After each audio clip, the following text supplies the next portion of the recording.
Sidang jamaah yang dimuliakan Allah Subhanahu wa taala.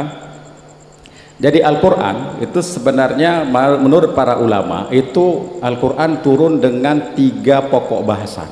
Ya, kalau kita singkatkan, pertama Al-Qur'an turun dia menyampaikan kepada kita tentang tujuan mengapa dia turun.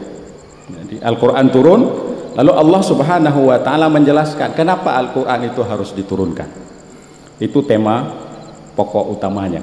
Yang kedua, Al-Quran turun ya, lalu dia menjelaskan kepada kita tentang, setelah Al-Quran menjelaskan apa tujuan, lalu Al-Quran menjelaskan apa yang mesti kita lakukan supaya tujuan yang disampaikan oleh Al-Quran itu bisa kita capai.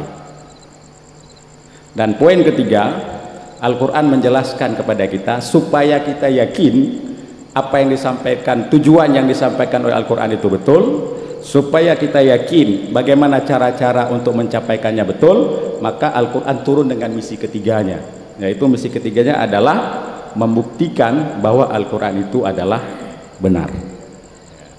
Jadi dengan 3 tema pokok ini, sebenarnya kalau kita mau singkat, inilah poin besar mengapa hari ini Al-Quran hadir dan diturunkan oleh Allah Subhanahu wa taala ke atas muka bumi ini. Yang pertama, memang Al-Quran itu juga masih terkait dengan runtutan ayat-ayat yang ada di dalam pembicaraan tentang puasa ya. Allah mengatakan syahrul ramadhan alladzi unzila fihi al-Quran hudan lin-nasi wa bayyinatin minal huda wal furqan. Jadi Al-Quran bilang, saya ini turun untuk menjelaskan kepada kalian mana yang betul, mana yang salah. Jadi sebenarnya lucu, aneh ya, kalau orang percaya Allah tapi dia tidak yakin kebenaran Al-Quran. Itu aneh itu ya. Karena Al-Quran itu adalah mukjizat yang turun dari Allah Subhanahu wa taala. Bagaimana mungkin ada orang percaya kepada Allah tapi menyimpan keraguan atas kebenaran Al-Quran ya. Jadi Al-Quran turun wa bayyinatin, dia menjelaskan mana yang benar, mana yang tidak benar ya. Kalau dalam ayat lain Allah mengatakan Taha ma anzalna hadzal qur'ani tashqa illa tazkiratan liman yakhsha. Al-Quran itu turun bukan supaya bikin susah kamu. Taha ma anzalna hadzal qur'ani tashqa. Al-Quran ini kata Allah turun bukan supaya bikin susah kalian, enggak, illa tazkiratan liman yakhsha. Dia hanya menjadi peringatan bagi orang-orang yang yakin kebenarannya. Jadi Al-Quran tidak akan jadi pelajaran bagi orang-orang yang ragu. Dan banyak ayat-ayat lain yang bercerita tentang mengapa Al-Quran itu diturunkan ya. Secara substansi Al-Quran itu diturunkan untuk mengenal kepada kita siapa sesungguhnya Allah, siapa sesungguhnya Nabi, dan kira-kira apa yang terjadi kalau nanti kita mati. Karena pembicaraan tentang hal-hal yang gaib, bagaimana alam barzah, bagaimana mahsyar, bagaimana surga, bagaimana neraka, itu tidak mungkin otak manusia bisa sampai ke situ. Maka dia hadir, salah satu tujuan mengapa Al-Quran hadir, dia akan menceritakan sesuatu yang tidak sampai pada nalar manusia. Makanya kalau ada orang bilang ini Al-Quran nggak masuk akal, masa ada hukum qisas, masa itu sebenarnya bukan Al-Qur'annya nggak masuk akal, tapi akalnya kecil, lalu kebenaran Al-Qur'an nggak sanggup, kapasitas memori akalnya itu nggak cukup ya. Jadi setelah Al-Qur'an bercerita tentang mengapa dia turun, kemudian Al-Qur'an juga bercerita tentang tujuannya. Lalu bagaimana mencapainya? Mencapainya pertama, Al-Quran bikin kita sadar bahwa Allah adalah Tuhan. Maka poin pertama yang disampaikan oleh Al-Quran adalah perhatikan alam semesta. Maka ada ayat afala yanzuruna ilal ibili kaifa khuliqat wa ilas samai kaifa rufi'at wa ilal jibali kaifa nusibat wa ilal ardi kaifa sutihat fadzakir. Coba kamu perhatikan bagaimana alam semesta ini dibentuk.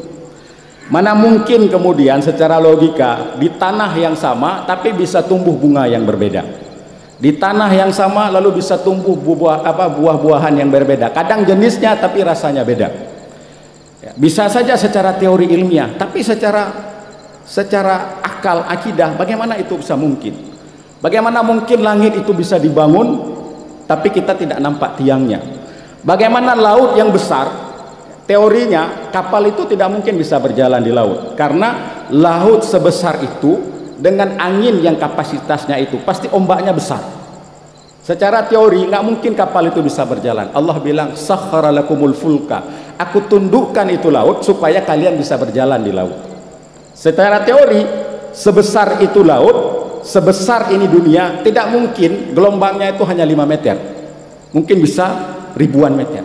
Tapi Allah bilang sakhkhara lakumul bahra, aku tundukkan laut itu supaya kalian bisa jalan.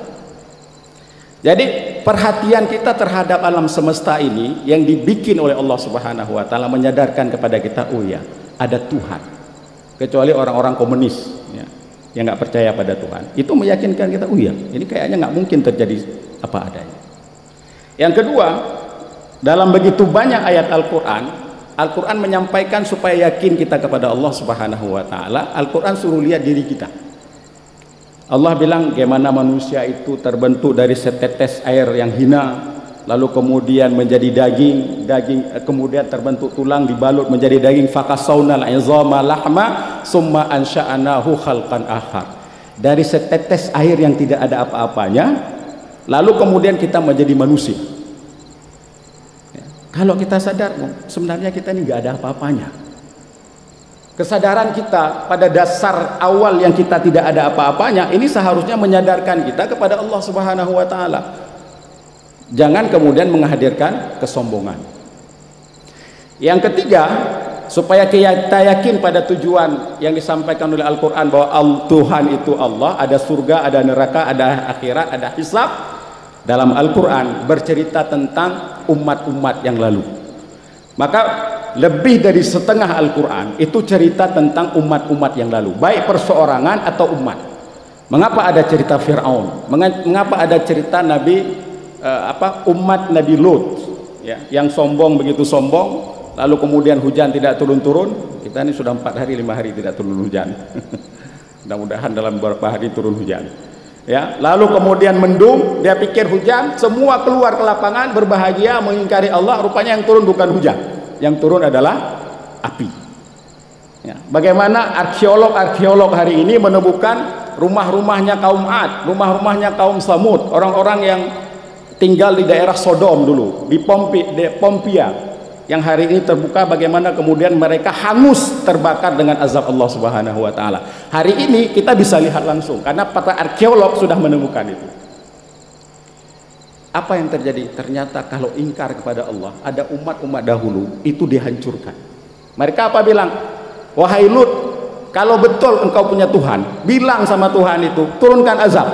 Nantang pula dia ya, turunkan azab. Ini seperti video-video viral sama ini. Ada yang nantang-nantang ya, diturunkan azab oleh Allah Subhanahu wa taala. Apa ini artinya? Al-Quran ingin bilang, ingin bikin keyakinan kepada kita bahwa betul bahwa Allah itu ada ya. Yang keempat, untuk mengantarkan kita pada keyakinan kepada kebenaran Al-Quran,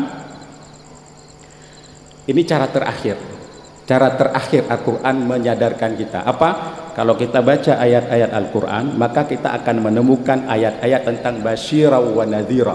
Ada ayat-ayat indah yang bercerita tentang surga, lalu ada ayat-ayat yang mengancam cerita bagaimana perihnya neraka.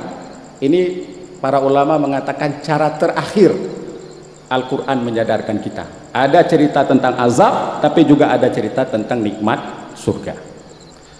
Dan yang terakhir, poin terakhir dari tema pokok Al-Quran itu adalah Al-Quran buktikan kepada kita bahwa Al-Quran itu benar ya.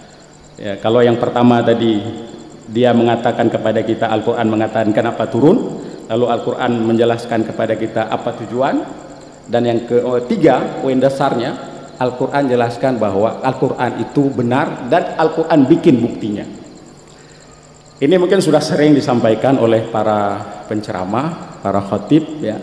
Umpamanya ada cerita tentang dulu orang meyakini bahwa matahari berputar, planet-planet berputar mengelilingi matahari. Tapi Al-Quran dalam surah Yasin mengatakan apa? Wasyamsu tajri limustaqarril laha dzalika taqdirul azizil alim. Enggak, matahari pun kata Al-Quran dia berputar. Bukan planet-planet berputar, tapi matahari juga berputar di edarannya. Baru abad ke-19 orang meyakini, dan hasil penelitian mengatakan bahwa iya, ternyata matahari berputar. Ada cerita umpamanya dalam surah Ar-Rahman, ada dua pertemuan air laut tapi airnya tidak bercampur. Marajal bahraini yaltaqiyani bainahuma barzakhun la yabghiyan. Ada dua buah air laut bertemu tapi airnya tidak bercampur. Hari ini kita buktikan bahwa itu terjadi. Dan itu sudah dijelaskan oleh Al-Quran 1400 tahun yang lalu. Bahkan cerita yang terbaru ini terkait dengan Rusia. Ini lagi heboh-hebohnya Rusia sama Ukraina. Kira-kira bela mana ini? Jadi saya teringat apa pernah saya sampaikan. Jadi di dunia ini ada, menutup ceramah kita pada malam ini, di dunia ini ada sebuah organisasi yang bergerak di bidang pengembangan Al-Quran berskala internasional.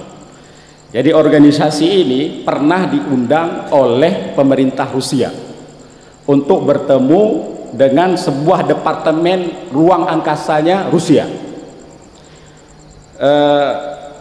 Lalu salah seorang ulama anggota dari Ikatan Pengembangan Al-Quran Bertaraf Internasional ini mempresentasikan kebenaran-kebenaran Al-Quran. Salah satunya dia menyampaikan bahwa cerita tentang orang-orang yang sesat. Orang yang sesat, yang tidak dapat hidayah, itu katanya Al-Quran mengatakan apa? Sadrahu kharajan daikan ka'annama yas'adu fis sama. Orang yang sesat, orang yang tidak dapat hidayah, dia pasti susah, dia pasti menderita. Susah dan menderitanya itu kata Al-Quran ka'annama yas'adu fis sama.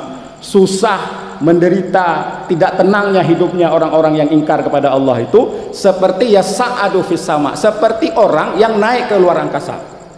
Bagaimana mungkin Al-Quran yang lahir pada zaman unta lalu bercerita tentang apa yang terjadi di luar angkasa? Katanya apa? Orang seperti itu ka'annama yas'adu fis sama. Hatinya itu apa? Sesak, penat, seperti orang sesak yang naik ke atas angkasa. Ternyata di situ ada seorang wanita, dia kelahiran Yugoslavia.